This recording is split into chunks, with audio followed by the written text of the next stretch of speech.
अर्घ देते हैं, जल चढ़ाते हैं, तो वो जल पृथ्वी पर जब गिरता है तो उसके छींटे हमारे शरीर पर लगते हैं। क्या वो ठीक है? क्या वो श्रेष्ठ है?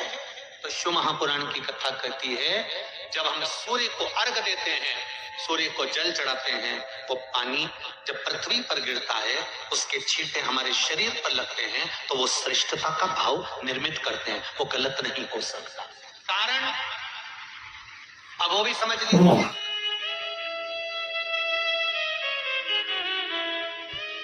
अब सूर्य नारायण भगवान को आप जल चढ़ा रहे हो तो छींटे नहीं लगे, उसके लिए क्या स्टूल पे चढ़ के चढ़ाओगे कि कुर्सी पे चढ़ के चढ़ाओगे? अरे बोलो तो सही। अब कई लोगों के दिमाग में यह बात भरा गई कि हम भगवान को जल चढ़ाते हैं, वो हमारे शरीर में छींटे लगते हैं, जमीन पे से पानी गिरता है, वो हमारे शरीर को छींटे लगते हैं, भगवान को अच्छा नहीं लगता होगा। कौन ने कहा? पहले तो उसको पकड़ के ला। मेरे राम जी महाराज, मेरे भगवान कृष्ण, बड़े बड़े संत, साधु, सन्यासी, तपस्वी, साधक, उपासक जितने भी हुए, जिन्होंने सूर्य की आराधना करी, इन्होंने टेबल पे चढ़कर या कुर्सी पे चढ़कर जल नहीं चढ़ाया, इन्होंने पृथ्वी पर खड़े होकर ही, क्योंकि पृथ्वी तत्व के देव हैं शिव। जब हम मृत्यु लोक पर खड़े होकर, पृथ्वी पर खड़े होकर भगवान शंकर भाग पृथ्वी तत्व को धारण कर कर जल को हाथ में लेकर जब समर्पित करते हैं और जो जल नीचे गिरता है वो शरीर पर अगर लगता है तो हमको उसका आशीर्वाद ही प्राप्त होता है, दोष नहीं लगता। और लोगों ने इसको विपरीत कर दिया कि कौन ने विपरीत करा? कई लोगों ने इसको विपरीत कर दिया। कौन ने विपरीत करा? तो जो दूसरे धर्म के लोग होते हैं, जिनको हिंदू धर्म से नफरत होती है और जो हिंदू धर्म की पूजन, सेवा, अर्चना को समाप्त करना चाहते हैं, वो धीरे धीरे धीरे धीरे कहने लगे कि सूर्य को जल चढ़ाओगे तो शरीर में लगेगा, शरीर में लगेगा तो दोष लगेगा। इसको कह कहकर घर घर में सूर्य को जल चढ़ाना लोगों ने बंद कर दिया कि आप जल चढ़ाएंगे तो दोष लगेगा, शरीर पे छींटा लगेगा, शरीर को ऐसा लगेगा। ये दोष नहीं है। कितनी सुंदर बात है महाराज। सूर्य नारायण भगवान को जब जल चढ़ाया जाता है, हाथ सिर से 8 इंच की दूरी पर होना चाहिए। जम के बोलिए, सिर से कितना ऊंचा होना चाहिए? 8 इंच ऊपर अपना हाथ होना चाहिए मस्तक से सूर्य को जल चढ़ाते समय। और ना चांदी का, ना स्टील का, ना लोहे का, ना प्लास्टिक का, ना कांच का, ना सोने का कोई बर्तन, ना कांसे का, ना एल्युमिनियम का, ना पीतल का, केवल एक पात्र होना चाहिए, वो है तांबे का। काय का पात्र होना चाहिए? तांबे का पात्र। और सूर्य नारायण भगवान को जब 8 इंच ऊपर तुम्हारा हस्त है और जब हम सूर्य को जल चढ़ा रहे हैं, कैसे जल चढ़ाना है वो भी समझ लीजिए। अगर कोई कैंसर का मरीज है, जिसके चेस्ट में कैंसर आ गया हो, लेफ्ट में, राइट में कहीं पर कैंसर आ गया हो, या कोई गठान आ गई हो, तो महाराज आप जल चढ़ाते समय उस जल की धार को सूर्य भगवान को जब चढ़ा रहे हो तो धार आपकी गठान की ओर जाना चाहिए, जिससे सूर्य की किरण उस जल में से आपके उस स्थान पर पड़े, उस जगह पर पड़े जहां पर गठान है। महाराज आप लगातार जल तो चढ़ाना चालू करो, अच्छे अच्छे डॉक्टर फेल हो जाएंगे और कह देंगे गठान ठीक हो गई।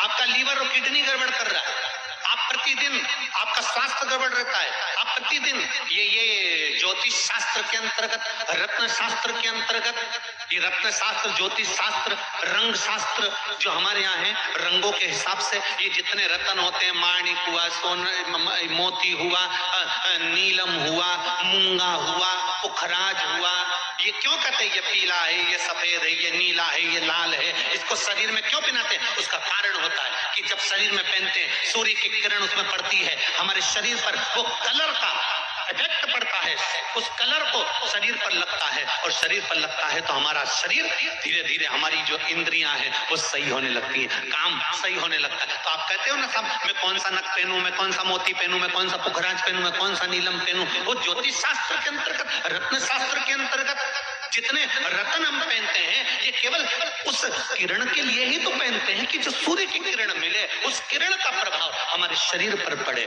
तो इन सबसे अच्छा है कि सुबह शंकर भगवान का नाम लो, तांबा का लोटा में जल भरो, 8 इंच ऊपर सिर से हाथ होना चाहिए, और सूर्य नारायण भगवान का दर्शन साधारण नहीं, जो जल तुम चढ़ा रहे हो वो जल की जो धार आ रही है उसमें सूर्य का दर्शन होना चाहिए, तो कैंसर की बीमारी कभी नहीं हो सकती। लीवर, किडनी, हार्ट, आपके हार्ट में अगर तकलीफ है, डॉक्टर ने कह दिया कि इसमें नस चौक है, आपको कहीं ना कहीं छल्ला डलेगा, आपको कह दिया इसमें कुछ ना कुछ प्रॉब्लम आ रही है, आप सूर्य को अर्घ देना चालू कर दो, सूर्य को जल चढ़ाना चालू कर दीजिए। आप सूर्य को जल चढ़ाओ, वो जल की जो तरंग आ रही है, वो जल जो निकल कर जा रहा है, उसकी जो किरण आपके हृदय पर, आपकी छाती पर पड़ रही है, नाड़ियों में पड़ रही है, नसों में पड़ रही है, उसका बल देखो तो सही। 1 महीना लगातार चढ़ाओ, तो 15 दिन 20 दिन कर तो देखो। क्यों राम जी महाराज जल चढ़ाते थे, क्यों भगवान कृष्ण जल चढ़ाते थे सूर्य को, क्यों दशरथ जी महाराज जल चढ़ाते थे, क्यों कश्यप ऋषि जल चढ़ाते थे सूर्य को, सारे 33 कोटि देवता, सारे ऋषिवर, साधु संत सन्यासी तपस्वी साधक उपासक सब भगवान सूर्य को अर्घ दिया करते थे। क्यों देते थे, किस लिए? सूर्य नारायण भगवान को जल चढ़ाते समय आपके पंजों की एड़ी ऊंची नहीं होना चाहिए, ध्यान दीजिएगा।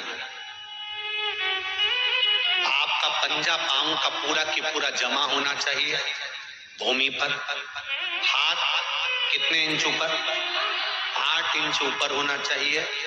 जल जो गिरे, सूर्य की किरण, सूर्य का दर्शन उस जल की रोशनी में करना चाहिए।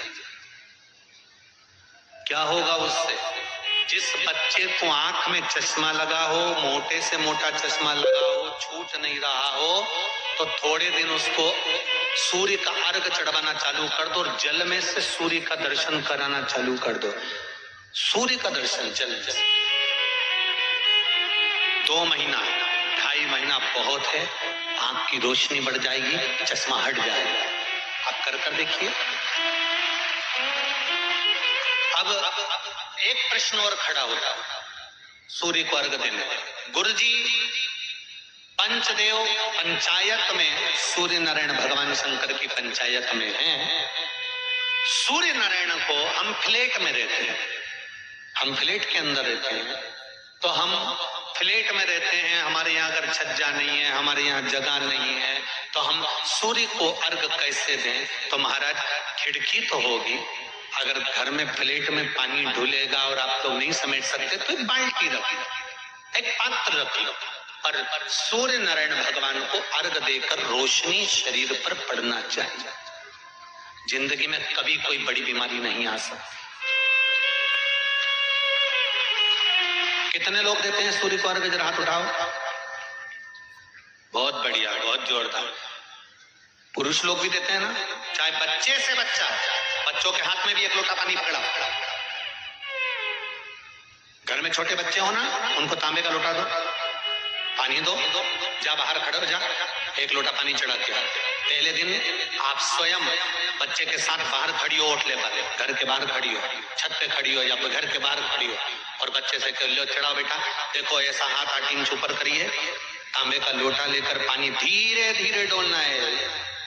जैसे वो स्लो मोशन के सीन नहीं होते नाटक में, ये एकदम धीरे धीरे, बस नहीं तो मालूम पड़े छोरा छोरी एक साथ उंडेल के अंदर नहीं। जल चढ़ाते समय उस पानी में से सूर्य की किरण पड़ना चाहिए, सूर्य की। एक बात और कहना चाहूंगा, अगर आप लोग स्वीकार करेंगे तो, अगर कहीं आपको लगता हो कि बच्चा पढ़ने में कमजोर है, विद्या में कमजोर है, रिजल्ट अच्छा नहीं आ रहा, पढ़ने में कमजोर है, वो पढ़े अपनी जगह पढ़े, वो कार्य करे अपनी जगह करे, मेहनत करे अपनी जगह करे। बच्चों को कह दो कि कुछ समय के लिए सूर्य को अर्घ देना चालू कर। सूर्य की किरण जहां पर ब्राह्मण या हिंदू धर्म का व्यक्ति मस्तक पर तिलक लगाता है, भ्रुकुटियों के बीच में उस सूर्य की किरण इस भ्रुकुटी के बीच पड़ना चाहिए, परंतु पानी कम से कम ना करते हुए